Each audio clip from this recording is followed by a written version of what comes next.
Bueno, entonces el día de hoy vamos a tal vez dividir un poco la ayudantía en dos partes. La primera parte vamos a hacer un ejercicio de efecto doble porque, bueno, es muy probable que mañana para la lección, o sea, aparte de tener el componente teórico, o sea, de preguntas, que vayan a resolver tal vez un ejercicio de efecto doble o de efecto simple. Ya, el profe no toma Python. El profe, digamos, si es efecto simple, bueno, ahí no es necesario hacer corroborar en Python, ¿verdad?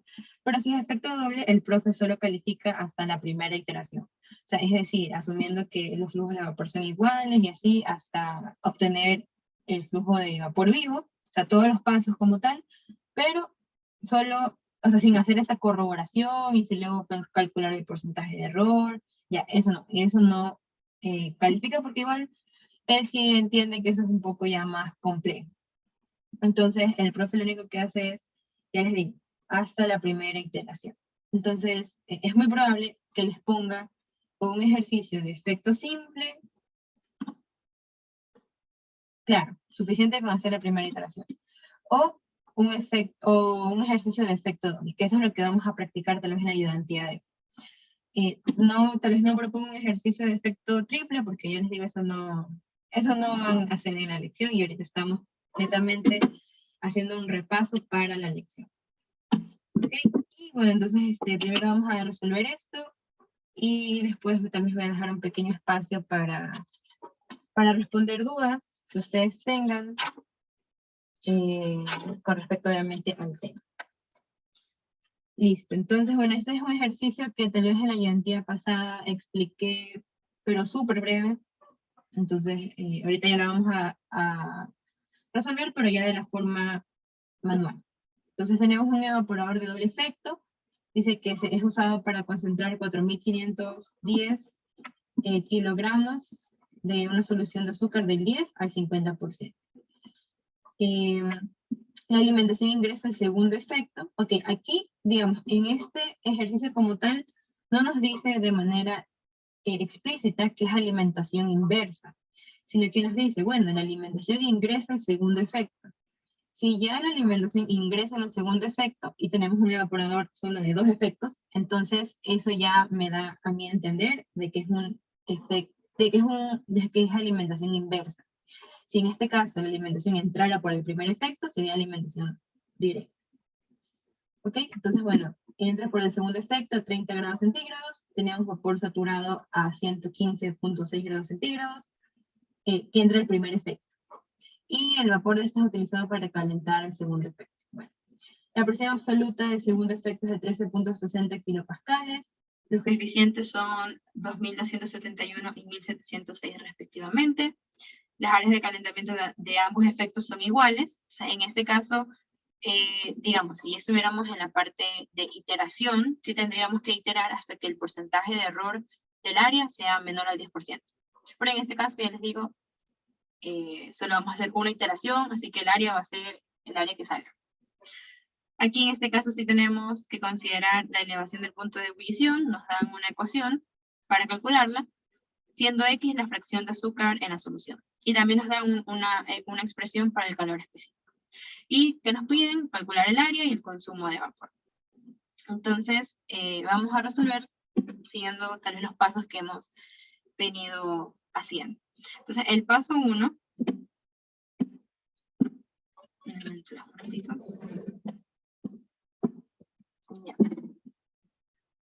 el paso 1 es determinar la temperatura de saturación del último efecto, o sea, en este caso, el efecto 2. Acordémonos que por lo general en los ejercicios siempre nos dan la presión a la que opera el último efecto, entonces es en base a eso que nosotros determinamos esa temperatura de saturación. En este caso sería la temperatura de saturación a la presión del efecto, que es 13.60 kilopascales. ¿Ok? Entonces para eso vamos a hacer una interpolación, que bueno, ya también lo tengo aquí para no estar perdiendo tiempo en hacer las interpolaciones. a ver, dame un ratito.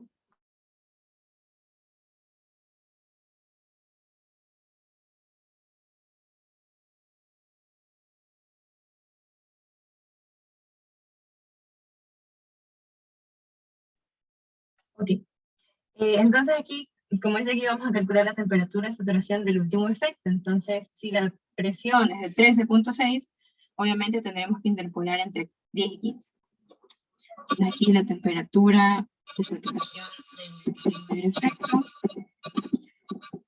va a ser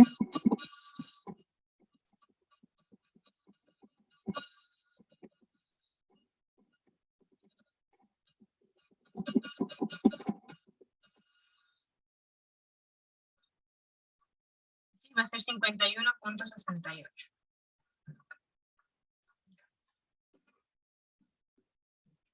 Entonces, ya tenemos que esta temperatura es 51.68 grados centígrados.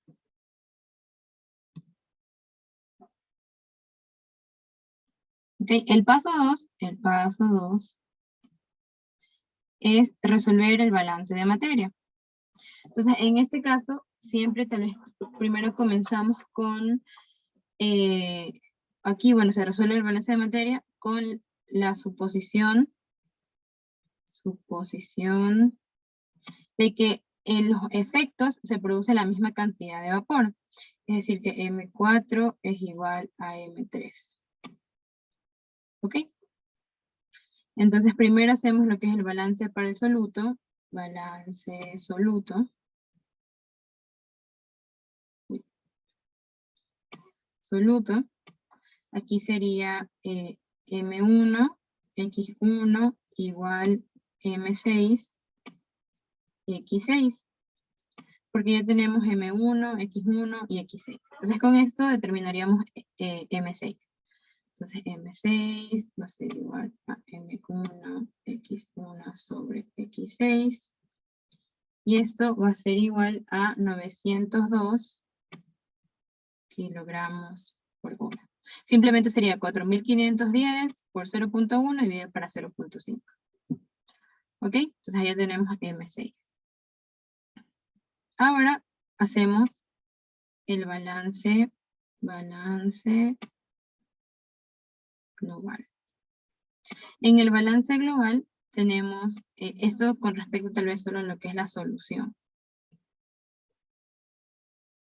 Es decir, la corriente 1, 3, 6 y 5. Esas son todas las corrientes que son o están relacionadas con la solución y son parte del sistema global. Otras corrientes que también están en el sistema global son las corrientes 7 y la 8, pero esas son de vapor de servicio, entonces eso ahorita tal vez no nos interesa mucho. Entonces con respecto al balance global tendríamos M1 es igual a, bueno, M3 más M6 más M5. ¿Ok? Ahora, con la suposición, con esa suposición que está acá, lo que hacemos es reemplazar. Esto nos quedaría M1 es igual a M4 más M6 más M5. ¿Ok? Pero si nosotros vemos M5 de dónde viene, proviene, o sea, es la parte condensada del vapor que entra al efecto para calentarlo. Entonces a la final, M5 va a ser igual a M4. Y esto que está aquí lo vuelvo a despejar y me quedaría M1 es igual a 2M4 más M6. Como M1 yo ya tengo y M6 también, simplemente lo que hago es determinar M4. Que te lo voy a hacer acá. Entonces M4 va a ser igual a M1 menos M6 sobre 2. Y esto entonces sería, aquí sería 4.510 menos 902 dividido para 2. Y finalmente M4 me va a dar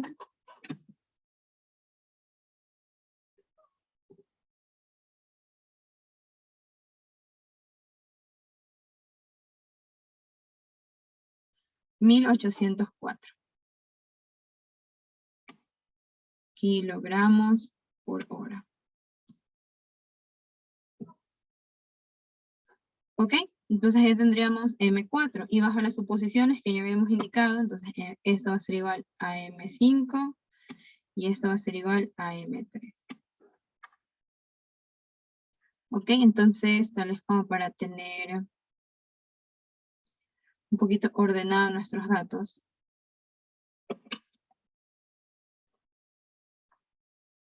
Ya, hasta ahorita tenemos...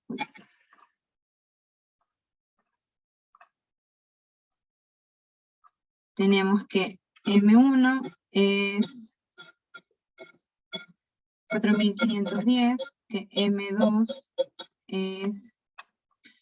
Bueno, M2 todavía no hemos sacado, eso nos falta. M3 es 1804, M4 también es 1804, M5 es 1804 y M6 es 902.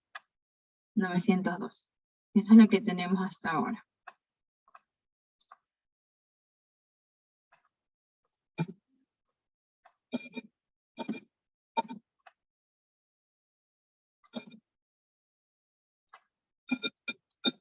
Corriente, vamos a poner el flujo. Flujo en kilogramos sobre hora.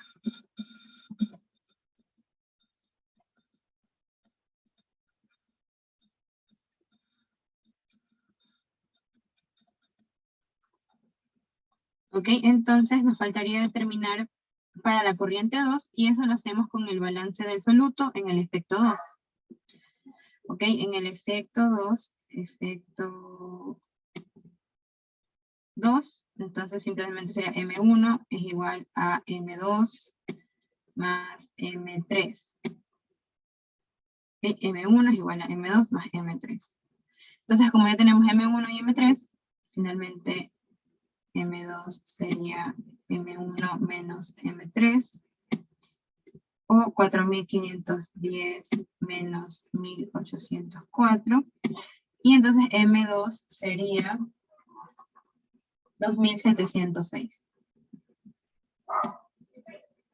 kilogramos por hora. 2.706. Listo, entonces ese sería el paso 2. No sé si hasta ahí alguien tiene alguna pregunta.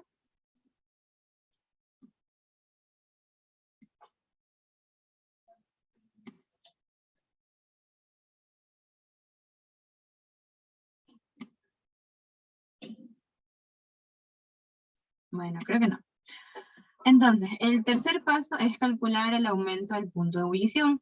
En este caso nos dan una ecuación para determinar ese aumento del punto de ebullición, no tal vez como en la ayudantía pasada, que se trabaja con el diagrama de Turing. En este caso es un poco más sencillo. El aumento del punto de ebullición ya nos dan una ecuación. Entonces, para el aumento del punto de ebullición 1, del primer efecto, nosotros tenemos que considerar la corriente más concentrada. Entonces, en el efecto 1, la corriente más concentrada es la corriente 6.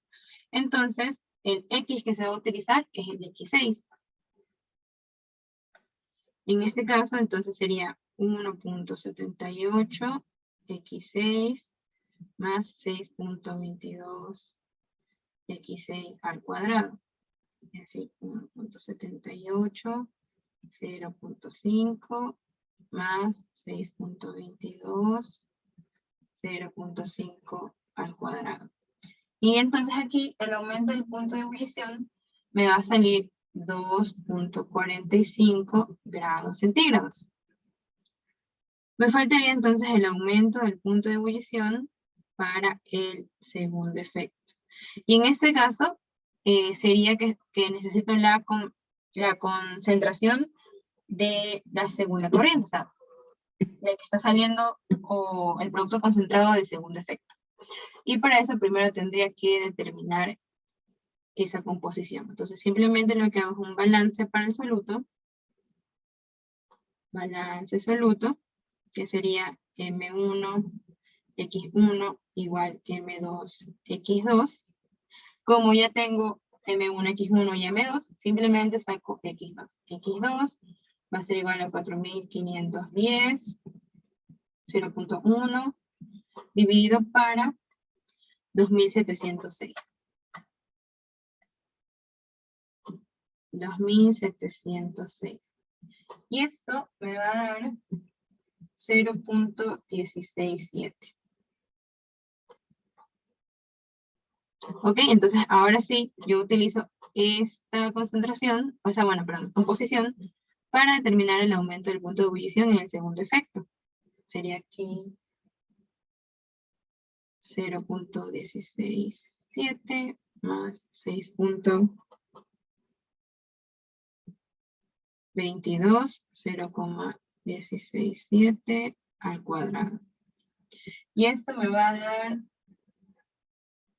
0.471 grados centígrados.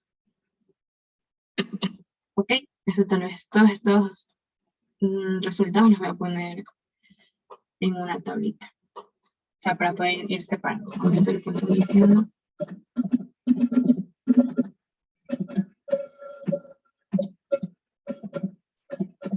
Aquí sería 2.45. Y acá sería 0.471.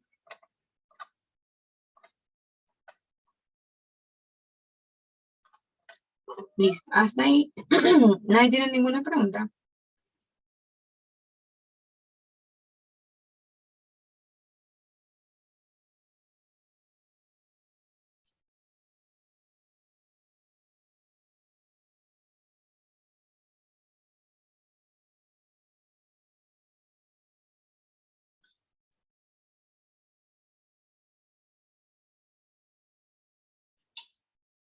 Ok. Continuando, entonces sería el paso 4, que es determinar las temperaturas. Paso 4. Temperatura de cada corriente.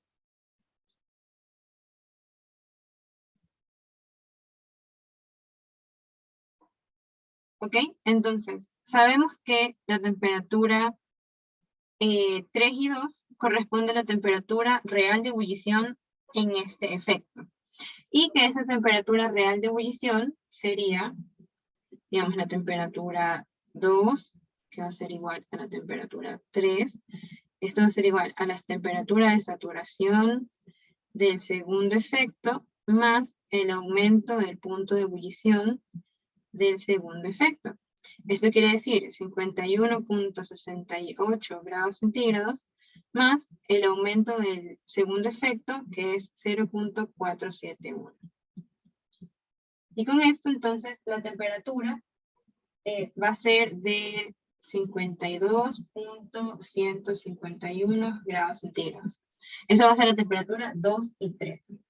¿Okay? La temperatura 1, bueno, esa sí me la da el ejercicio, que es 30 grados centígrados. ¿Y qué más? También tenemos cuánto es la temperatura. La temperatura del vapor vivo, temperatura 7 igual temperatura 8, y esto va a ser 115.6 grados centígrados.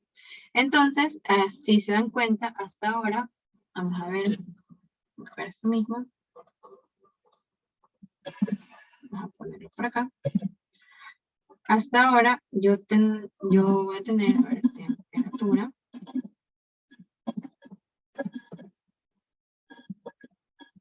Ya, temperatura 1 es 30, la temperatura 2 es de 52.151.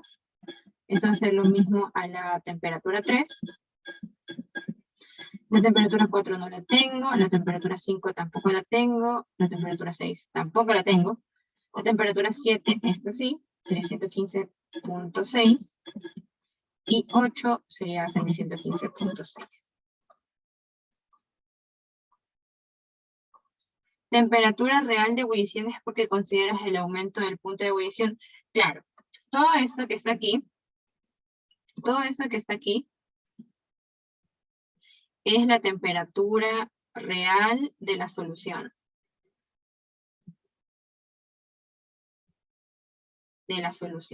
Se denomina de esa forma porque justamente se considera un aumento en el punto de ebullición. Es decir, que la temperatura de ebullición no es la misma que la de saturación del agua. ¿Ok? Por eso es que todo eso que está ahí es la temperatura real de la solución, de ebullición de la solución. Ok, entonces hasta ahora tendríamos las temperaturas, ya les digo, 1, 2, 3, 7 y 8, y nos faltarían la 4, 5 y 6. En este caso, la temperatura 4 y 6 van a ser las mismas, pero la 5 va a ser, bueno, diferente. Así ya te lo voy a explicar. Entonces, ¿cómo determinamos esas temperaturas? Lo que hacemos es determinar primero el delta T disponible.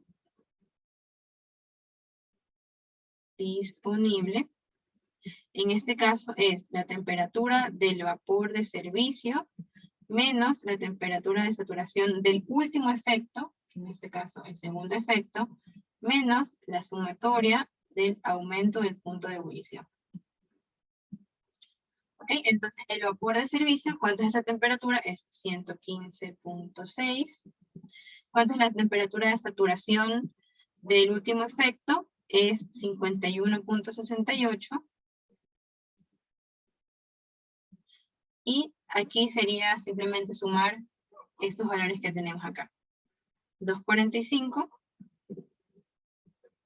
2.45 más 0.471.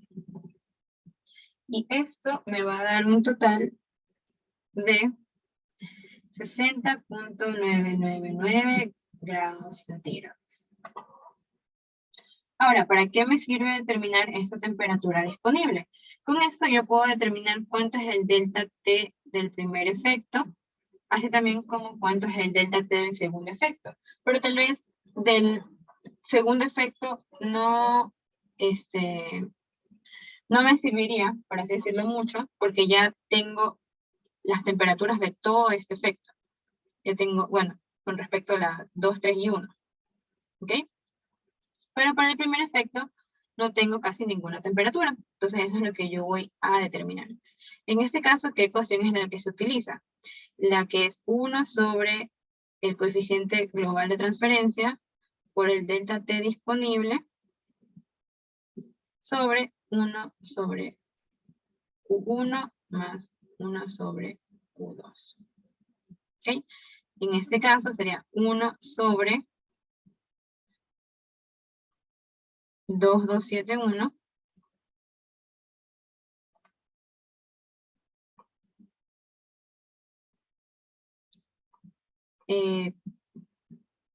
por el delta T disponible, que bueno, ya lo voy a colocar, que sería de 60.99, o bueno, 999 grados centígrados, dividido para 1 sobre 2271, más 1 sobre, el otro es 1706. 1706. Ok, ahora, si bien, como yo les había mencionado, por lo general, bueno, no por lo general, se tiene que trabajar estos coeficientes en unidades de kilojoule por hora, no en watt, que watt es joule sobre segundo. En este caso no es necesario hacer la conversión en unidades porque a la final va a dar lo mismo. Entonces no es necesario que en esta ecuación como tal conviertan las unidades de los coeficientes de transferencia. Entonces, en este caso, el delta T del primer efecto debería salirles 26,166 grados centígrados. Pero, ¿a qué es igual a este delta T1? Estos delta T, el delta T1, tanto el delta T1 como el delta T2, corresponde a la fuerza motriz que permite que ocurra esa transferencia o que ocurra en la operación como tal. Entonces, en el efecto 1, siempre, bueno, para terminar,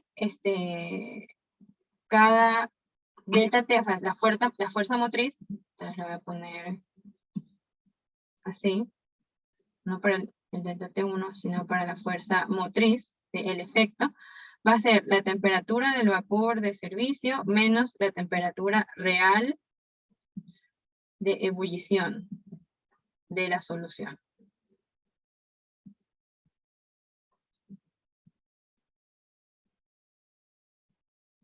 ¿Ok? En el caso del primer efecto, el delta T1, va a ser T7, que es la temperatura del vapor de servicio, menos la temperatura real de solución, que va a ser T4.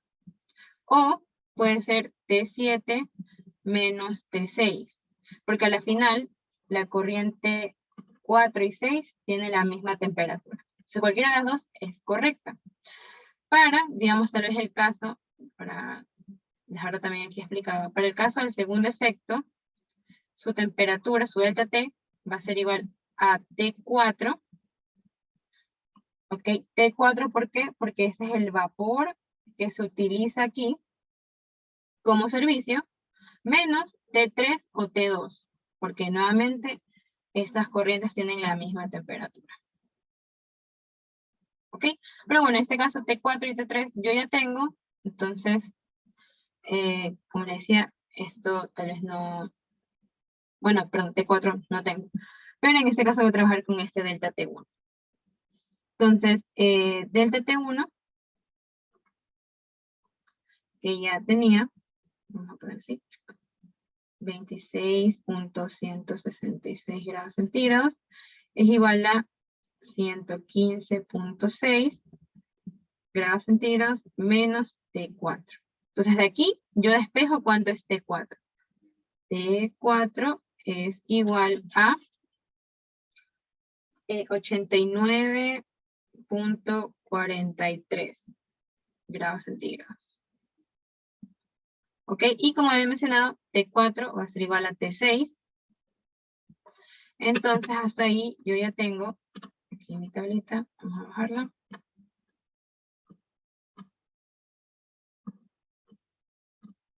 Sería 89.43, 89.43.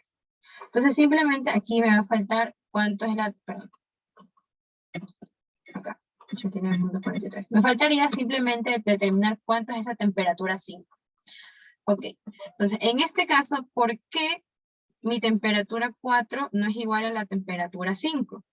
Cuando yo tengo un aumento del punto de ebullición, a la final lo que se produce de vapor no es vapor saturado, sino es vapor sobrecalentado.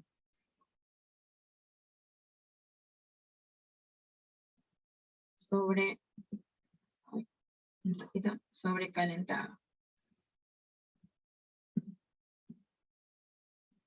Solo le voy a poner vapores. Vapor sobrecalentado. Y lo que siempre va a salir es en el condensado es líquido saturado. ¿Ok? Entonces esas temperaturas nunca van a ser iguales. Pero ahora, ¿cómo yo determino esta temperatura de la corriente 5? Yo lo que hago es utilizar el aumento del punto de ebullición de el efecto en el que sale esa corriente de vapor. En este caso, la temperatura 5 va a ser igual a la temperatura 4 menos el aumento del punto de ebullición del primer efecto.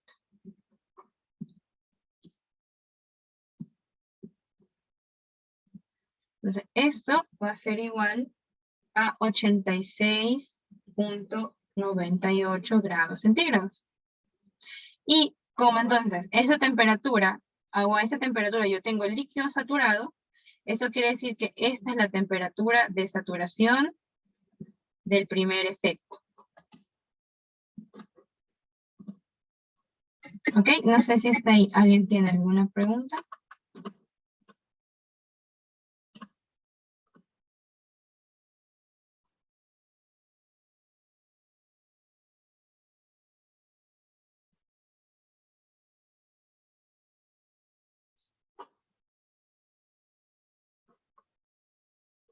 Ok. El siguiente paso, el paso 5, es calcular. Paso 5 sería calcular las entalpías de cada corriente. Ok, y bueno, en este caso, como en todos, o sea, yo tal vez siempre recomiendo hacerlo primero para la solución, luego para el condensado y luego para el vapor. ¿Ok? Para tal vez después no confundirnos y no hacer, primero corriente 1, 2, 3, porque, bueno, todas las corrientes representan algo diferente. Entonces, en este caso, primero vamos a hacer para la solución. ¿Ok? Para la solución, diré que es la parte más sencilla, simplemente es Cp por la temperatura. Y en este caso, las corrientes que tienen solución son la corriente 1, 2 y 6. Entonces, solo para esas corrientes vamos a determinar ahorita lo que es la entalpía. 1, 2 y 6. Y en este caso, bueno, el Cp, vamos a ponerlo acá. El Cp depende de la concentración o la fracción de soluto, de azúcar en la solución.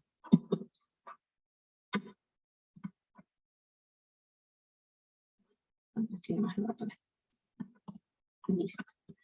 Entonces, H1 sería 4.19 menos 2.35 por 0.1, porque ese es el 10%, y todo esto por 30 grados centígrados. Ok, esto me va a dar una entalpía de 118.65 kilojoule sobre kilogramo.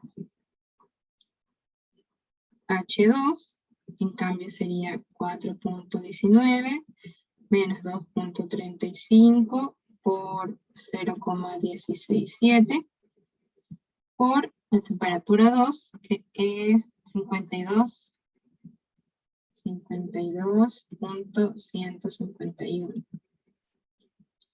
Y esto me va a dar 198.04 kilojoule sobre kilogramo.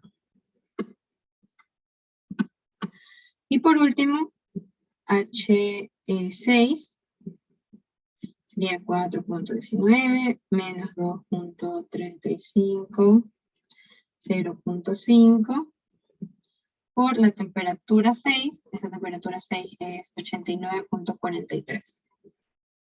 89.43. Esto va a dar 269.63 kilojoule sobre kilogramo. Listo, entonces con esto ya hicimos para lo que es la solución. La solución. El siguiente paso es para el condensado.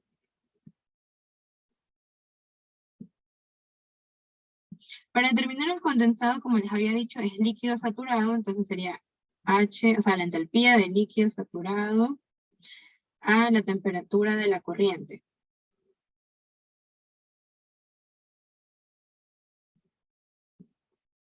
¿Ok? Entonces, esto aplicaría para las corrientes 8 y 5. Entonces, esto sería para las corrientes 8 y 5. En este caso, vamos a hacer las interpolaciones también acá en Python. Lo que sí tal vez tienen que practicar es hacer interpolaciones, porque eso sí, tal vez vayan a hacer. Y como les había mencionado, el profe no deja usar Python, ni EES, ni nada. Les pone la tabla y ustedes tienen que realizar todas las interpolaciones. Así que eso tal vez les recomendaría que practiquen. Okay, aquí como dicen las entalpías para el condensado, digamos para la corriente 8, la temperatura es de 115.6, porque justamente es el vapor de servicio.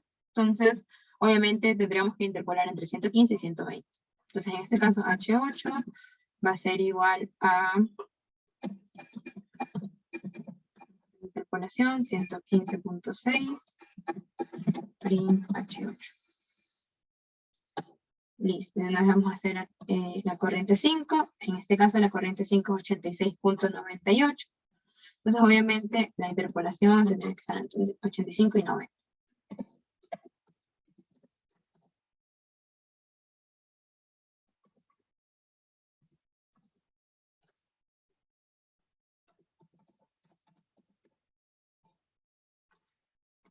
Listo, entonces, vamos a anotar acá.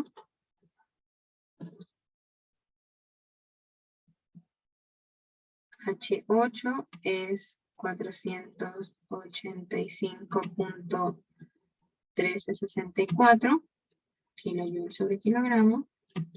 Y H5 va a ser 364.344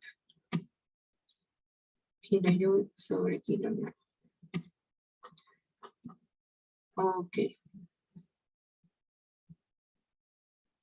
Y por último, entonces nos quedaría determinar las entalpías del vapor. Ok, de vapor. Esto quiere decir las corrientes 7, 4 y 3.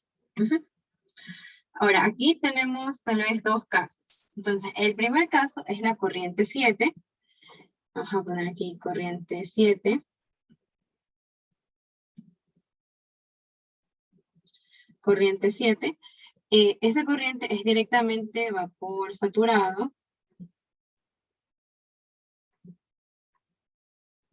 Entonces, simplemente tendríamos que sacar H del vapor saturado a la temperatura de la corriente 7. Para el caso de las corrientes 4 y 3, como les había mencionado, tenemos vapor sobrecalentado. ¿Por qué? Porque justamente hay un aumento en el punto de ebullición.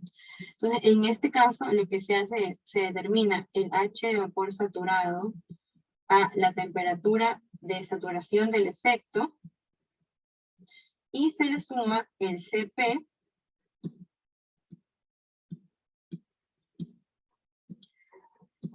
el CP del, voy a poner efecto, el CP del vapor por el aumento del punto de ebullición del efecto.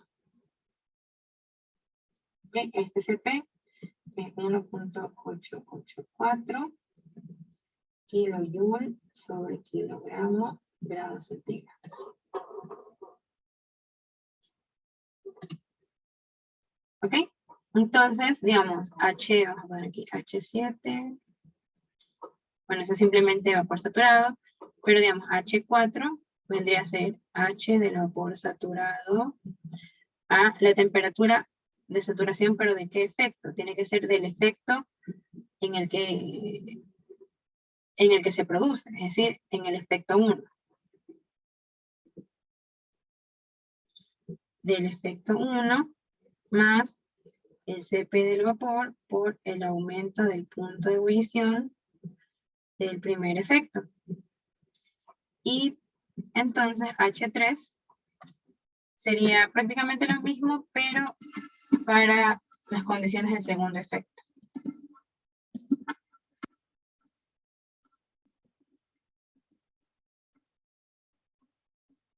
Ok, no sé si alguien tiene alguna pregunta.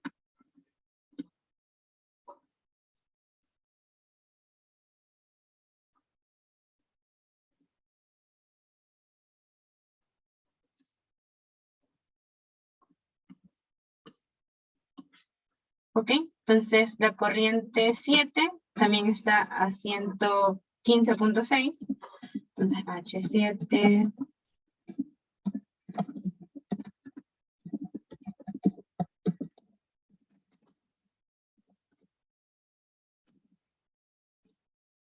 H7 sería 2699.488 kilojoules sobre kilogramo. La corriente 4, como les había mencionado, H4, va a ser igual entonces a la entalpía de saturación, a la temperatura de saturación del primer efecto, que era 51.68, y a esto le tengo que sumar el CP 884 por el aumento en el punto de ebullición del primer efecto, que es, acá está, 2.45. 2.45.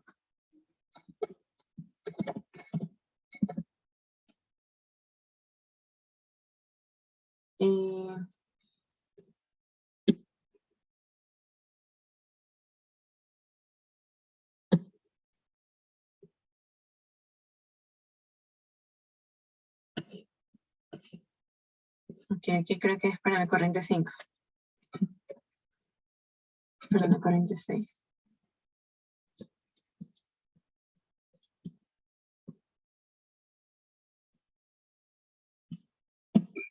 La corriente 3, esa es. Porque esa entonces vamos a hacer para la corriente 3.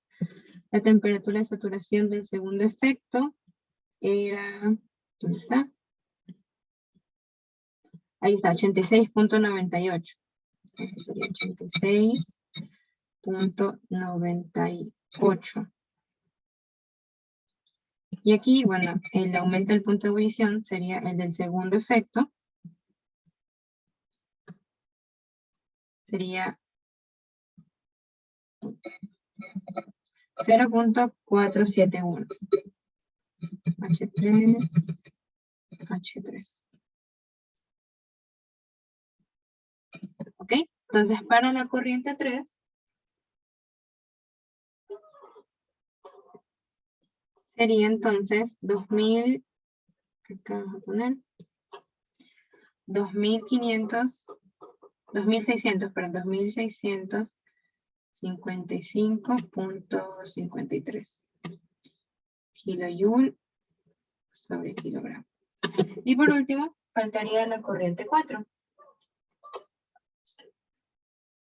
La corriente 4, ahí sería H4 es igual a la temperatura de saturación, es 51.68, más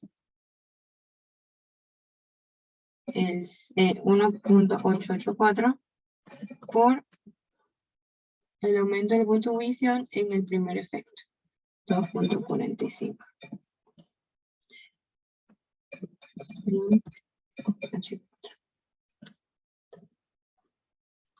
Y sería 2598.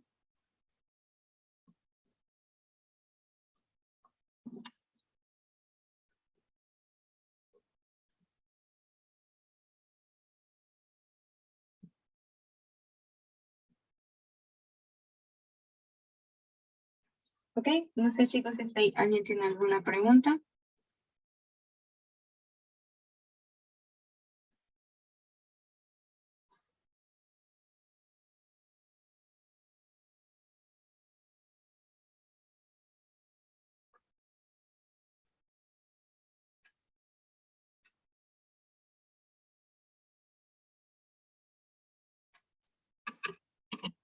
Ok, déjenme revisar algo un ratito.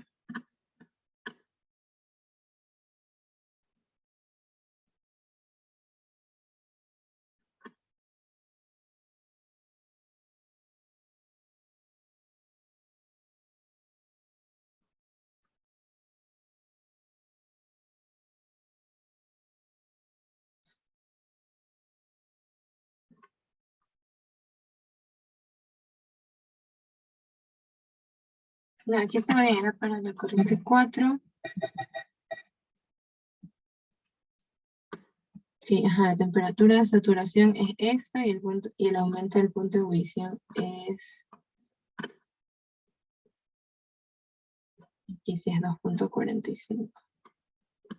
2.45. Sí. Y aquí esta sí sería para la corriente 3. Aquí sería 0.471.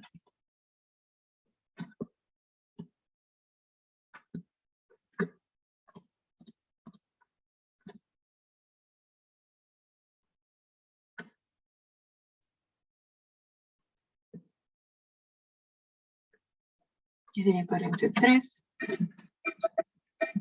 Y KH3. Claro, ahí sí sería. ¿Ya? Aquí esta es la temperatura de saturación del primer efecto. Perdón, esto sería H4. H4, H4. Ya. Esa sería la temperatura de saturación del primer efecto, que es 86.98. Y este es el aumento de la punto de visión del primer efecto. Y con eso determinamos la entropía de la corriente 4. Y para la corriente 3 sería la temperatura de saturación del último efecto, 51.68, y el aumento del punto de visión en el segundo efecto, que es el de acá. Entonces, déjenme borrar esto que está aquí. Estos valores no serían.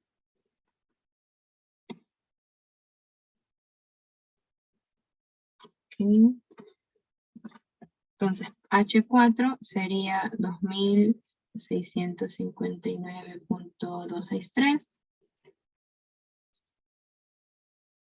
Y acá sería 2595 joules sobre kilogramo.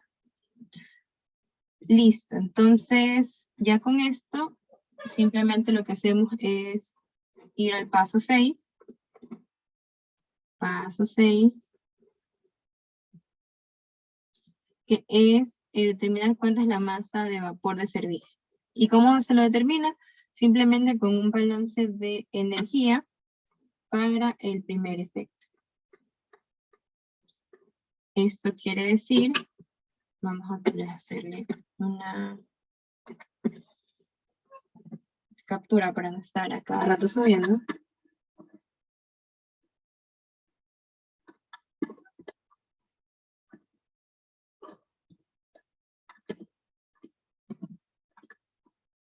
Ya, entonces, ¿esto qué quiere decir? Sería M2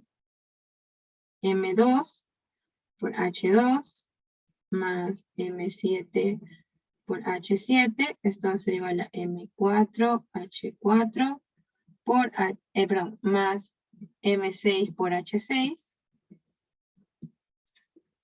M6 por H6 más M8 por H8. Y bueno, en este caso, como sabemos que M7 es igual a M8, a la final, toda esta ecuación va a tener solo una incógnita. ¿Ok? Que esa es la que yo voy a reemplazar. O sea, en este caso, M7 o el flujo de vapor debería darles 2034.28 kilogramos por hora. Es igual a M8. ¿Ok? Y ya con eso, tal vez completamos la tabla de flujos, que es la que está, la dejamos por acá.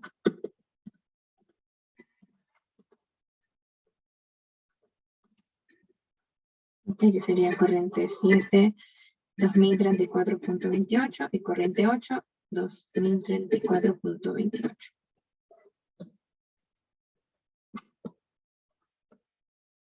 Ok, y ahora si una vez que ya tenemos todo esto listo, como les había mencionado, o sea, el paso 7 es hacer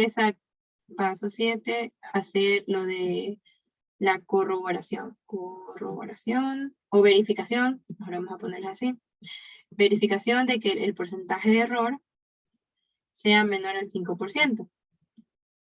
Ok, la verificación.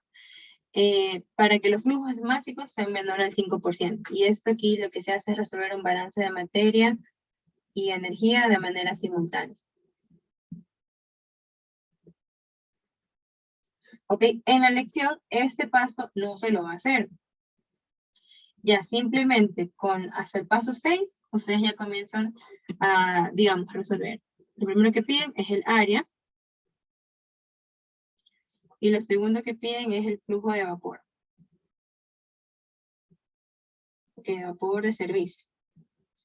Entonces, en este caso ya tenemos cuánto es el vapor de servicio, que esto es M7, que sería 2034.28 kilogramos por hora. Para el área, ahí sí nos tocaría entonces determinar el área para cada efecto y luego el área promedio. ¿Okay? Entonces, eso es lo último que vamos a hacer.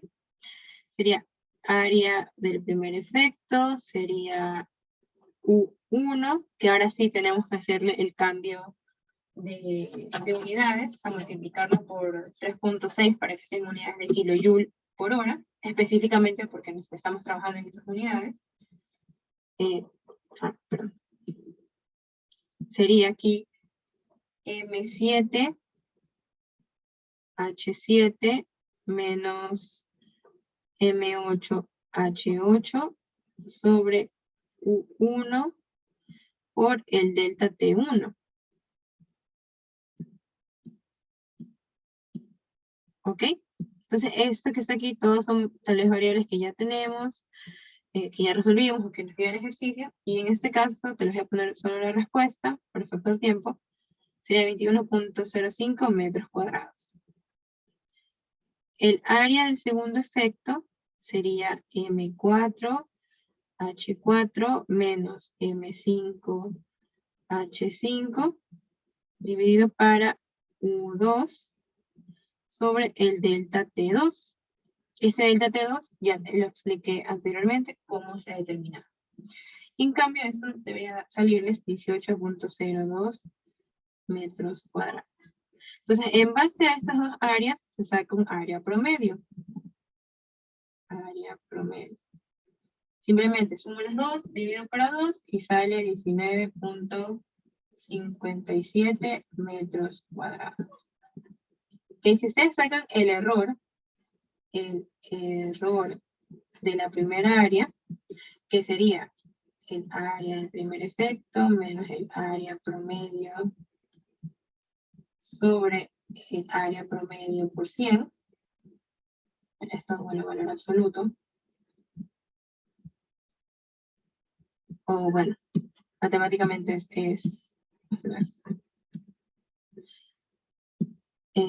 sí. Ok. El error del primer efecto, o sea, del área del primer efecto es 7.57%. Y el segundo error, o sea, el error para el segundo efecto, sale aproximadamente 7.60%. Entonces, como el error es menor al 10%, está bien que yo diga que, o sea, como mencionaba el ejercicio, son áreas iguales, y entonces yo puedo dejar ya definido de que el área de los dos efectos es 19.53. ¿Ok? Y el flujo de vapor, bueno, ya hemos mencionado que vendría a ser 2034.28. ¿Ok? Esos serían los resultados o sea, en base a solo una iteración. ¿Ok? Pero, digamos, vamos aquí a utilizar Python para determinar si teníamos que haber hecho otra iteración. Entonces, digamos, aquí ya tal vez tengo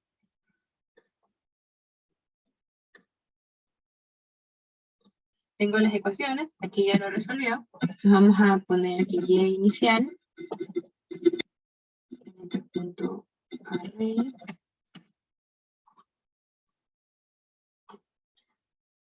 Nuestros flujos iniciales son estos. Sería 4.510, 2.706, 1.804, 1.804, 1.804, 902, 2034.28, 2034.28. Entonces el error va a ser y inicial menos y sobre y inicial por 100. Print error. Ok, entonces en este caso pueden darse cuenta que, digamos, para los flujos 3, 4, 5, 7 y 8, bueno, sí, 3, 4, 5, 7 y 8, el error es mayor al 5%. lo que entonces indica que nosotros teníamos que haber hecho otra iteración. ¿Ok? O sea, eso tal vez complementando con lo que ya se ha visto. Entonces, digamos, si fuera tal vez un ejercicio de deber o de taller, nosotros sí tendríamos que haber hecho otra iteración. ¿Ok? Específicamente porque, digamos, vamos a ver cómo salen los resultados. ¿Ok? Aquí los resultados podemos ver que, digamos, los flujos 3, 4, 5, 3, 4, 5, o bueno, específicamente 3 y 4, que eso es lo que se parte en esta iteración, ¿verdad? Asumiendo que los flujos de vapor son iguales. En este caso, podemos darnos cuenta que en realidad no son iguales. ¿Ok? Entonces, como no son iguales, ahí es que se comienza a hacer otra iteración y así hasta que ya el resultado o el porcentaje de error sea menor al 5%. ¿Ok? Y si nosotros, digamos, utilizamos, aquí está, el método de Solver, de que era de todas las ecuaciones, o sea, con el código que tal vez mostró el profe en la última clase.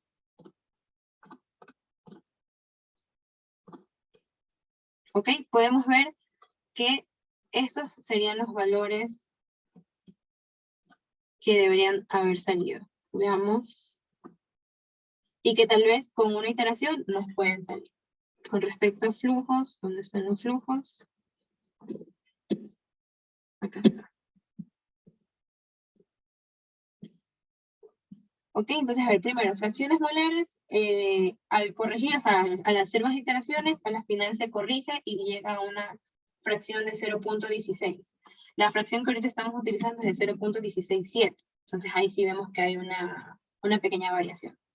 Con respecto a flujos, digamos, podemos ver que todos los flujos cambian, obviamente menos el flujo 6, el de 902, pero el resto de flujos sí cambian, entonces, tal vez con la segunda iteración, sí se llegan a corregir. Y bueno, con respecto a temperaturas, vamos a revisar acá las temperaturas, podemos ver que también sí hay un cambio, tal vez no tan significativo, pero sí hay un cambio. ¿Ok? Digamos, aquí las temperaturas 2 y 3 sí varían un poco, las temperaturas 4, 5 y 6 también. Pero bueno, en este caso tal vez hay que tener en cuenta de que las temperaturas son variantes debido a que, digamos, aquí para la parte del condensado se están utilizando estas relaciones y no se las saca directamente de las tablas. O también, digamos, la temperatura de saturación del segundo efecto se la determinan usando esta relación y no se la utiliza o no se la saca directamente de tablas, que eso es lo que puede también provocar una variación en los resultados. ¿Ok? Pero bueno, eso sería prácticamente toda la resolución del ejercicio. Ah, ok. Y digamos acá, al hacer con este método de Solver, el área sale de 20.48. En comparación acá a nuestro resultado que sale 19.57. Aquí tal vez es un cambio mucho más notorio, pero justamente porque nos faltaría haber hecho tal vez más iteraciones para poder llegar a ese resultado. ¿Ok? Entonces, no sé si alguien tiene alguna pregunta, alguna duda con respecto al ejercicio, o tal vez con respecto al tema en general.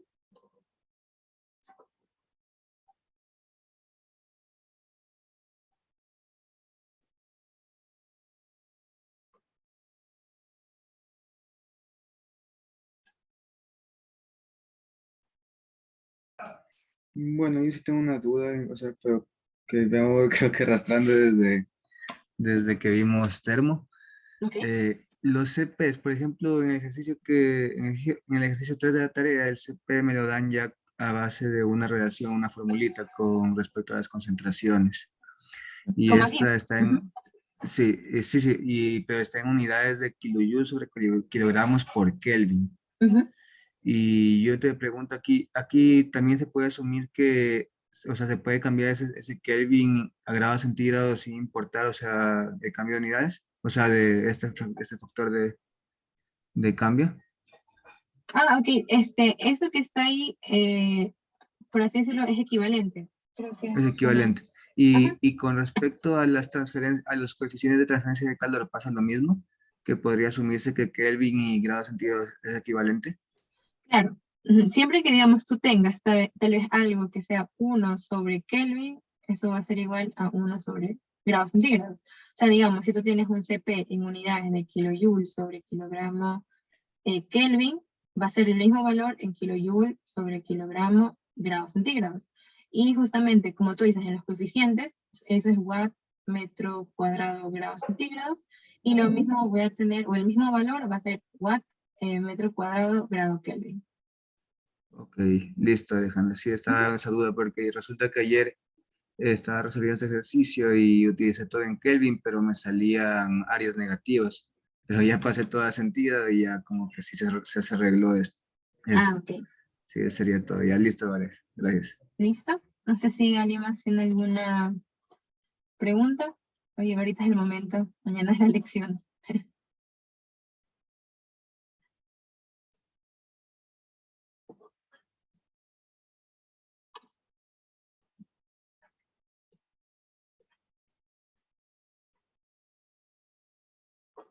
Ok. Entonces, bueno, voy a dejar de compartir. Espero que uno te lo haya quedado claro, que mañana les vaya bien en la lección. Y bueno, como recomendaciones, si pueden buscar ejercicios de alimentación inversa, tal vez, como para que practiquen. Sé que el profe no va a tomar nada de diagrama de Turing, así que eso no lo tomen en cuenta tal vez ahorita.